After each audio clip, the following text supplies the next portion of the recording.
Black and white தமிழர்களுக்கு அன்பான வணக்கங்கள். விடுதலை சிறுத்தைகள் கட்சியினுடைய மத்திய சென்னை மாவட்ட செயலாளர் வழக்கறிஞர் சாரநாத் நம்மோடு இணைந்திருக்காங்க. சார் வணக்கம். என்ன சார், விசிகாவுக்கு சந்தோஷமா இருக்கா? ஆதவர்ஜுனாவை இடைநீக்கம் பண்ணிட்டீங்க. இல்லை, இதில் சந்தோஷப்படுறதுக்கோ வருத்தப்படுறதுக்கோலாம் எதுவும் இல்லை. கட்சி தன்னுடைய பயணத்தில் சென்று கொண்டிருக்கிறது. அந்த பயணத்தில் ஒரு சிலர் கூட வருவார்கள், ஒரு சிலர் வராமல் இருப்பார்கள். வருகிறவர்களை ஏற்றுக்கொண்டு அந்த பயணம் தொடர்கிறது. நடுவில் இறங்கிக் கொள்கிறவர்களை இறக்கிவிட்டு நாங்கள் சென்று கொண்டிருக்கிறோம். அவ்வளோதான். இதில் வருத்தப்படுறதுக்கோ மகிழ்ச்சி அடைவதற்கெல்லாம் எதுவும் கிடையாது. இது ஒரு கட்சியினுடைய கட்டுப்பாட்டை மீறிட்டாங்க, கொள்கையை மீறிட்டாங்க அப்படின்னு. அப்படி என்ன மீறினார் அவர் எதை மீறினார்ன்றதை நம்ம எப்படி சொல்லணும்னா, கட்சியினுடைய கோட்பாடு என்பது மதவாதத்தை இன்றைக்கு இந்தியாவை மிகப்பெரிய சிக்கலாக்கி கொண்டிருக்கிறது என்றது இந்துத்துவ மதவாத அரசியல். அந்த அரசியலை எதிர்த்து ஒரு மிகப்பெரிய கட்டமைப்பை உண்டாக்கி தமிழ்நாடு இந்தியாவிற்கு முன்மாதிரியாக இருக்குது. இப்போ நீங்கள் நல்லா பார்த்துக்கிட்டிங்கன்னா, இந்தியா கூட்டணின்ற கூட்டணி முழுமையாக இருக்குது, செயல்படுதுன்னு சொன்னால் அது தமிழ்நாடு மட்டும்தான்.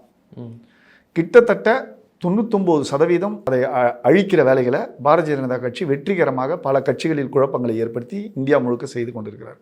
ஆனால் தமிழ்நாட்டில் மட்டும் அவர்களால் செய்ய முடியவில்லை. தமிழ்நாட்டில் மட்டும் அதை பண்ணிட்டாங்கன்னு சொன்னால் கிட்டத்தட்ட இந்தியா கூட்டணின்றதே இல்லை.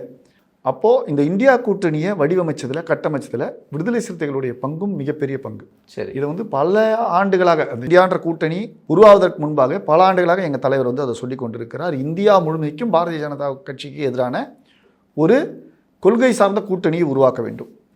பிஜேபியினுடைய மதவாத அரசியலை எதிர்க்கக்கூடியவர்களை நாம் ஒருங்கிணைக்க வேண்டும் அப்படின்ற கோட்பாட்டின் அடிப்படையில் இன்னொன்று உங்களை போன்ற அரசியலை உற்று நோக்கிறவர்கள் நல்லாவே தெரியும்.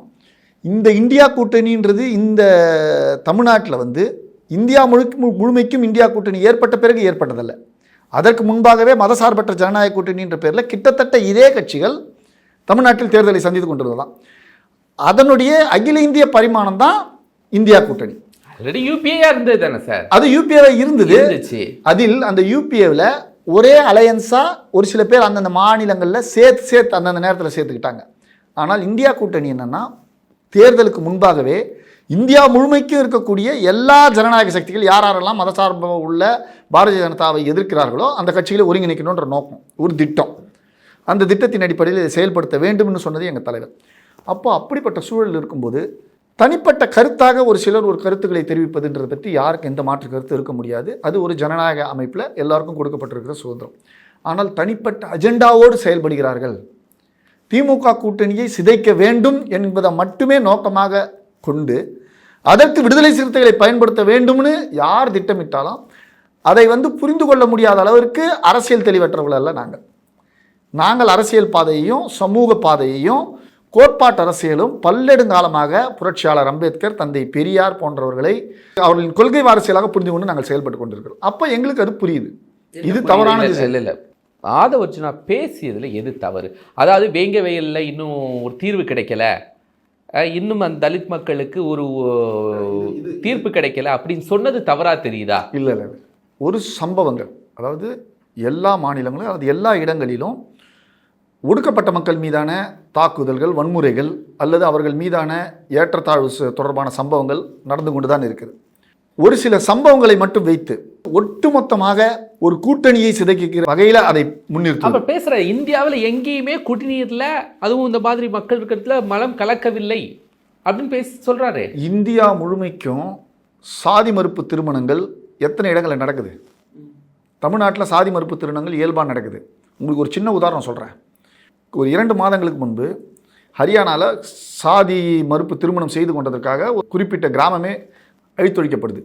அங்கே இருக்கிற ஒடுக்கப்பட்ட மக்களிடம் போய் பேட்டி காணும் பொழுது, எதற்கு இன்னொரு சாதியில் போய் திருமணம் செய்யணும், நமக்கு அது தகுமான்னு சொல்லக்கூடிய அளவிற்கு மனநிலை இருக்குது.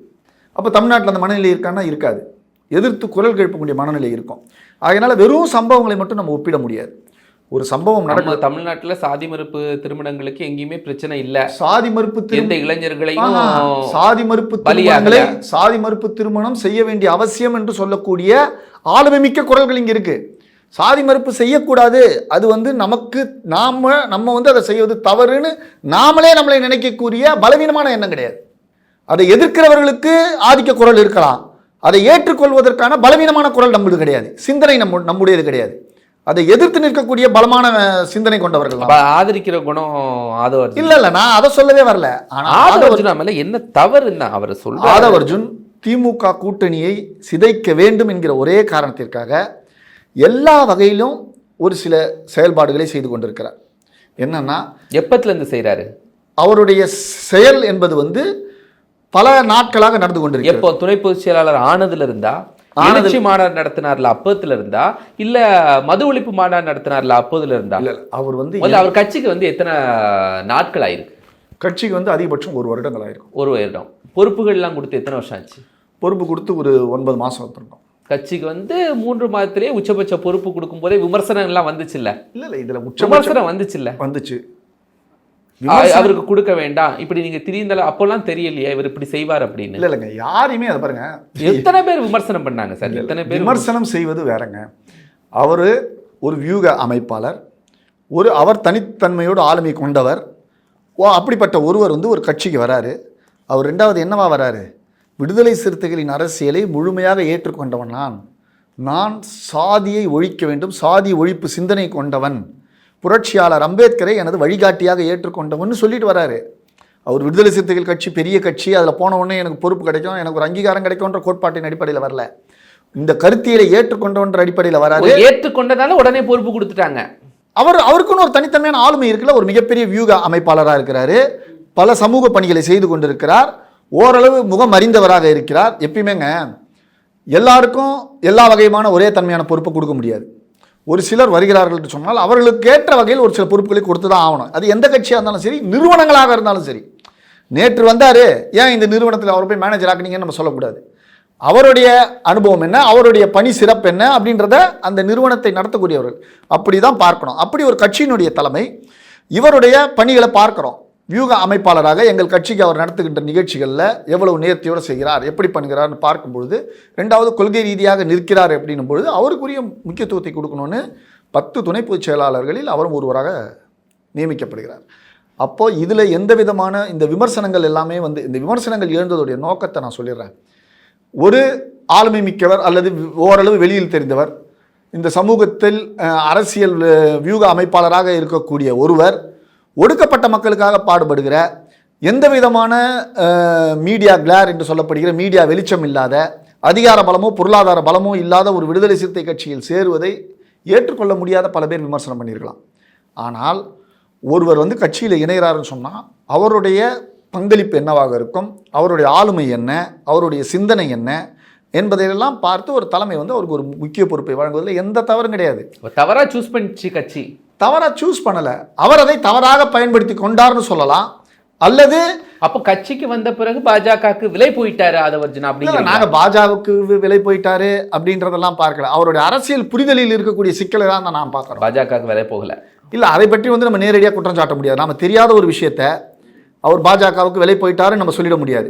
இருக்கலாம். ஏனென்றால் அவருடைய செயல்பாடுகள் சந்தேகம் இருக்கலாம்னு சொல்றீங்க. அப்படின்னா 6 மாசம் கேப் கொடுத்துருக்கீங்க, அப்படியே நீக்கிற வேண்டியது. ஒருத்தர் மேல தவறு சந்தேகத்திற்குரிய விஷயங்கள் எல்லாவற்றிற்கும் இறுதியான முடிவு எடுக்க முடியாது. உறுதியான ஒரு விஷயத்திற்கு மட்டும்தான் இறுதியான முடிவு எடுக்க முடியும். இது சந்தேகத்திற்குரிய ஒரு விஷயம்.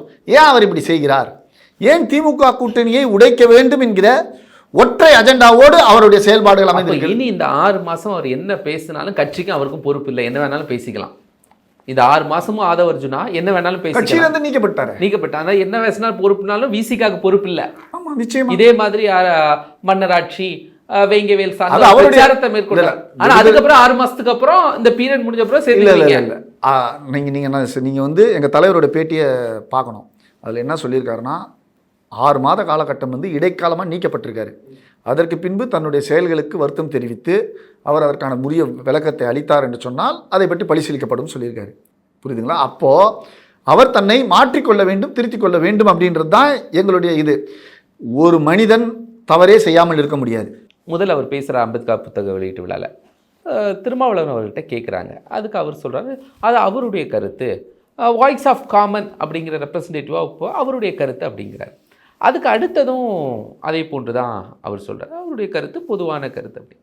அதுக்கு பிறகு திருமாவளவன் அவர்களுக்கு ஏதோ கடுமையான அழுத்தம் கொடுக்கப்பட்டிருக்கிறது அப்படின்னு சொல்கிறாங்க சார்.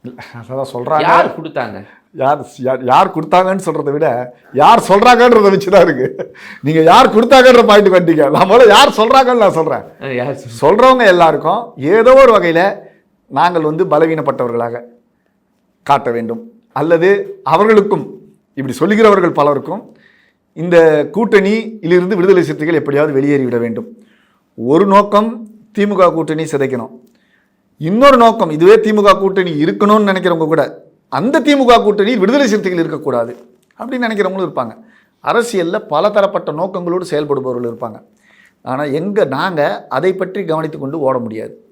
எங்களுடைய பார்வை, நாங்கள் எதற்காக நிற்கிறோம், எதற்காக போராடுகிறோம், எந்த இலக்கை அடைவதற்காக பணியாற்றி கொண்டிருக்கிறோம் அப்படின்றது தான் எங்களுடைய நோக்கம். என்பது இந்த மதவாத அரசியல் தமிழ்நாட்டில் வேரூன்றிவிடக்கூடாது என்று சொன்னால் அதற்கு ஒரே தடை, ஒரே வாய்ப்பு, இந்த கூட்டணி திமுக கூட்டணி 2029 தான் அடுத்த பாராளுமன்ற தேர்தல் வரும் என்றாலும், அதாவது அதற்கு முன்பு வரக்கூடிய வாய்ப்பு இருந்தாலும் கூட பாஜக எதுக்கு தானே சார் செய்யறாரு? இல்ல சார், தமிழ்நாடு எதுக்கு நம்ப மாட்டீங்களா நீங்க? இல்ல ஒரே ஒரு விஷயம் சொல்லிடுறேன், நம்பவே முடியாது. யாரு ஏன் நம்ப முடியாதுன்னு சொல்லிடுறேன். தமிழ்நாட்டில் பிஜேபியை எதிர்ப்பது என்பது இங்கு மக்களிடம் விதைக்கப்பட்டிருக்கிற அரசியல் காரணம். நீங்கள் பிஜேபி ஆதரிச்சிங்கன்னா இங்கே யாரும் ஏற்றுக்க மாட்டாங்க. ஒரு பாப்புலர் ட்ரெண்ட் அல்லது மக்கள் மத்தியில் இயல்பாக இருக்கக்கூடிய விஷயத்தை ஆதரிப்பது என்பதை எல்லாரும் செய்வாங்க. ஆனால் அதை பிஜேபி திருப்புராவில் எப்படி ஆட்சி பிடிச்சான் நீங்கள் சொல்லுங்கள். கிறிஸ்தவர்கள் அதிகமாக இருக்கக்கூடிய திருப்புராவில், கோவாவில் எப்படி ஆட்சி பிடிக்கிறாங்க? கிறிஸ்தவர்கள் அதிகமாக இருக்கக்கூடியது. முதலில் அவர்களுக்கு தேவையான எதிர்ப்புணர்வை கம்மி பண்ணணும், குறைக்கணும், இலகுவான சூழலை உண்டாக்கணும். அப்போ தமிழ்நாட்டில் மிகப்பெரிய எதிர்ப்புணர்வு இருக்கிறது. இப்போ எடப்பாடி பழனிசாமி இன்னைக்கு பிஜேபியை எதிர்க்கிறார். ஏன் எதிர்க்கிறாரு? இப்போ இவ்வளோ நாள் பிஜேபி கூட வந்தவர் ஏன் திடீர்னு எதிர்க்க வேண்டிய அவசியம் வருது? புரிஞ்சுக்கிறாங்க. என்ன புரிஞ்சுக்கிறாங்க? இந்த மண்ணில் பாரதிய ஜனதா ஆதரவு அரசியலை செய்தால் அப்போ அதை மட்டுப்படுத்துறாங்க. மட்டுப்படுத்தி அந்த உணர்வு மட்டுப்படுத்தப்பட்ட பின்பு மிக சுலபமாக பெரிய விமர்சனம் என்ன வருதுன்னா, கொள்கையை விட்டு கொடுத்துட்டாரு, மக்களுக்காக கேள்விகளை முன் வச்சாரு விஜய் வேங்கவேல்.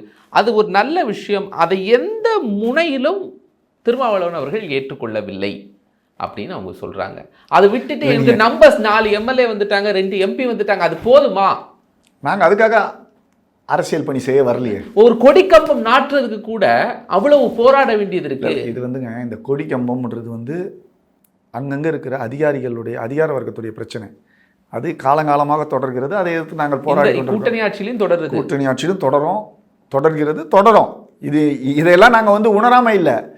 எங்களோடு கூட்டணியில் இருக்கிற அல்லது நாங்கள் கூட்டணியில் இருக்கிற கட்சி வெற்றி பெற்றவுடன் இங்க இருக்கிற சமூக சூழல் அனைத்தும் மாறிவி, எல்லாம் சமத்துவமாகிவிடும், சேரியும் ஊரும் ஒன்றாகிவிடும் என்றெல்லாம் கற்பனை கோட்டை கட்டுவதற்கு நாங்க வரல. எங்களுக்கு தெரியுது சார், விசிகால அதிகாரத்திலும் பங்கு அப்படின்னு விஜய் சொல்றாரு. திமுக மனதார கூட ஒரு பேச்சுக்கு கூட சொல்லல. அதற்கான கால சூழல் வரும்பொழுதுதான் அந்த பேச்சு வர முடியும். ஏன் கால சூழல்னா 2 விதமா சொல்றேன். ஒரு சின்ன உதாரணம் எடுத்துப்போம். எப்படி கால சூழல் சொல்லுங்க. ஒரு சின்ன உதாரணம் எடுத்துப்போம். ஒரு வீடு இருக்கு, அந்த வீட்டை கட்டுவதற்கு நாங்களும் துணை புரிந்திருக்கிறோம் என்று சொன்னால் அந்த வீட்டில் ஒரு பங்கை கேட்பது நியாயம்னு நாங்கள் சொல்கிறோம். அந்த வீட்டை கட்டுவதற்கு மிக முக்கிய பங்கு வகிக்கிறவரிடம் அந்த உரிமையை நாம் கேட்குறோம்.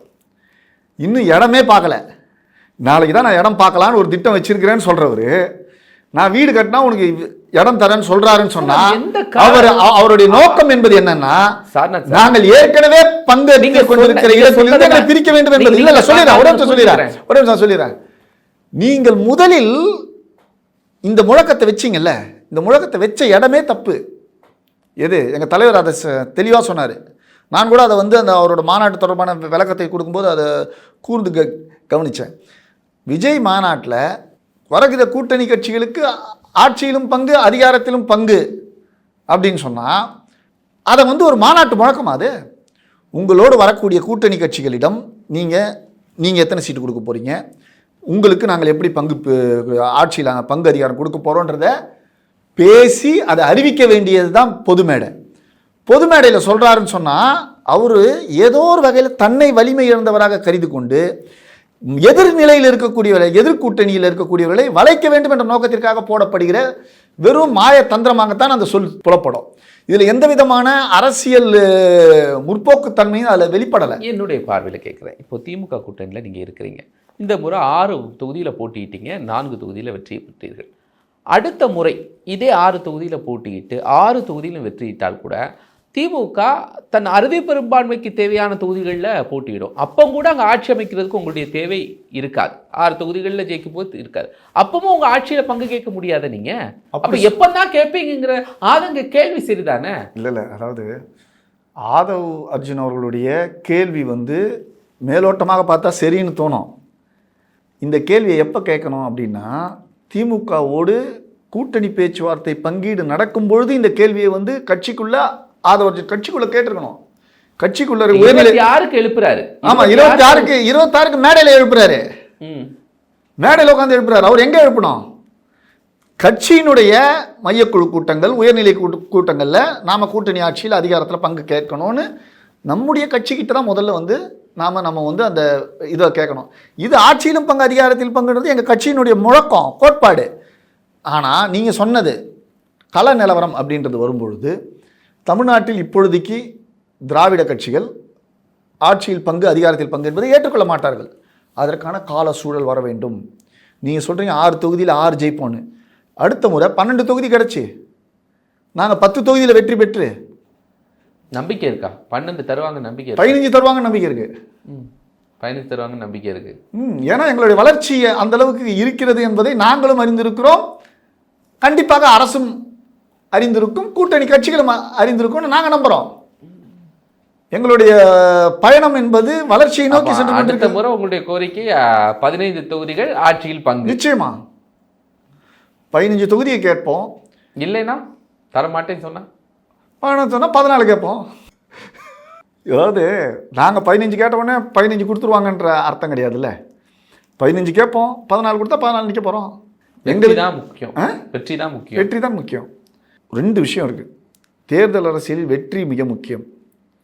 அதே சமயம் தேர்தல் அரசியல் என்ற ஒரே காரணத்திற்காக கொள்கையெல்லாம் விட்டுவிட்டு கிரெடிபிலிட்டி இல்லாத கட்சியாக போய் மக்கள் முன்னால் நிற்பதற்கு எங்கள் தலைவர் எந்த காலகட்டத்திலும் தயாராக இல்லை. ஒரே ஒரு விஷயம் சொல்கிறேன். இன்றைக்கி நிறைய பேர் சொல்கிறாங்க, தலைவர் ஆதவ் அர்ஜுனுக்கு ஒரு பக்கம் ஆதரவு தெரிவித்து தலையை காட்டி வாழை காட்டுற மாதிரி பண்ணுறாரு. அவருடைய ராஜதந்திரம், எங்கள் தலைவருக்கு அந்த ராஜதந்திரன்ற அந்த சொல்லிலேயே நம்பிக்கை கிடையாது. அதை பல கூட சொல்கிறாங்க, மாநாட்டு செலவுலாம் அவர் தான். அதை அண்ணன் தோழர் கௌதம் சன்னா அவர்கள் மிக தெளிவாக போட்டிருக்கிறார் அவருடைய பதிவில்.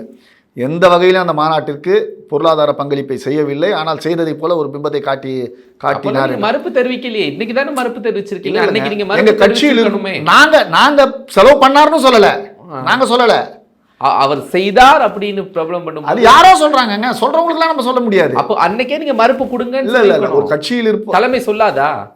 தலைமை சொல்லியிருக்கணும், சொல்லியிருப்பாங்க.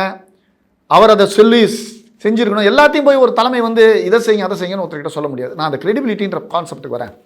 ஒரு குறிப்பிட்ட காலகட்டம் வரை பாட்டாளி மக்கள் கட்சி மிகப்பெரிய ராஜதந்திர நடவடிக்கையாக பார்க்கப்பட்டுச்சு. மருத்துவர் ராமதாஸ் எந்த பக்கம் செல்கிறாரோ அந்த கூட்டணி வெற்றி பெறும் அப்படின்னு 2009 வரைக்கும் அந்த ஒரு பார்வை இருந்தது. அவரும் என்ன பண்ணுவார், தேர்தலுக்கு கரெக்டாக அந்த தேர்தல் அறிவிக்கிறதுக்கு 2 நாள் முன்னாடி வரைக்கும் எல்லா தரப்புக்கிட்டையும் பேசுகிற மாதிரியே இருக்கும். கடைசியில் ஒரு பக்கம் போவார். அவரை மாதிரி ஒரு விடுதலை சிறுத்தைகள் தலைவர் இவ்வளோ பிளெயினாக இருக்கார், ஒரு இயல்பாக இருக்கிறார். அந்த ராஜதந்திர நடவடிக்கைலாம் எங்களுக்கு நம்பிக்கை இல்லை. எதை சொல்கிறோமோ அதுலேயே தெளிவாக இருப்போம். எந்த கூட்டணியில் இருக்கிறோமோ அந்த கூட்டணியிலே தெளிவாக இருப்போம். கூட்டணி இல்லை என்று சொன்னாலும் அதுலேயும் தெளிவாக இருப்போம். அப்படி இன்றைக்கு பாட்டாளி மக்கள் கட்சியோட நிலை என்ன? மக்களிடம் அந்த நம்பகத்தன்மை இருக்கா? கேளுங்க, மக்களை கேளுங்க. பாட்டாளி மக்கள் கட்சியுடைய வாக்கு வங்கி சரிந்தது பற்றி கூட நான் சொல்லலை. வாக்கு வங்கி சரியிட்டோம், சரியாமல் போட்டோம். ஆனால் மக்களுக்கு அந்த நம்பகத்தன்மை இல்லாத கட்சியாக இன்னைக்கு வெளிப்படுதுல. அந்த ராஜதந்திர நடவடிக்கைகள் எங்களுக்கு நம்பிக்கை இல்லை. ஆகையினால ஆதவ் அர்ஜுனை விட்டு ஆழம் பார்க்க வேண்டிய அவசியம்லாம் எங்களுக்கு கிடையாது. ஆழம் பார்க்கணும்னு நினச்சா அதை நாங்களே வெளிப்படையாக பார்த்துருவோம். ஆகையினால தெளிவாக இருக்கிறோம், தெளிவாக சென்று கொண்டிருக்கிறோம். நிறைய கருத்துக்களை பகிர்ந்து கொண்டிருக்கேன். மிக மகிழ்ச்சி சார். நேரில் மற்றும் நிகழ்ச்சியில் நம்ம சந்திக்கலாம். நன்றி.